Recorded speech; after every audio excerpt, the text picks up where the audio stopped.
Contacts disappeared after the latest iOS update? Here's how to get them back. First one, enable iCloud contacts. Open the Settings app.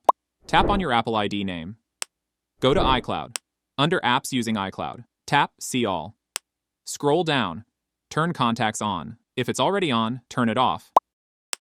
And then turn it on again. Once done, force close background apps. Then, check if your contacts are back. Second one, refresh airplane mode. Swipe down to open Control Center. Turn on airplane mode. Now, close all running apps. Turn airplane mode off. Wait a few seconds, and then check your contacts. Refreshing cellular and Wi-Fi connections often helps sync contacts properly. Third one, enable short name. Open Settings app. Scroll to the bottom and click on Apps. Now, look for the contacts and click on it. Scroll down and tap Short Name. Turn on the toggle next to it. Then choose First Name Only. Toggle on Prefer Nicknames. Now, go back and check if your contacts appear correctly.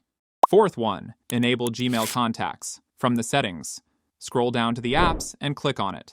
Again, scroll and look for the Mail option and tap on it. Tap Mail Accounts. Select your Gmail account. If your Gmail account isn't added, tap Add Account to add your Gmail. Turn on Contacts. If already on, turn it off. And turn it on again. This will refresh your contacts. Now check if they're showing. And that's it. For more iPhone tips, subscribe.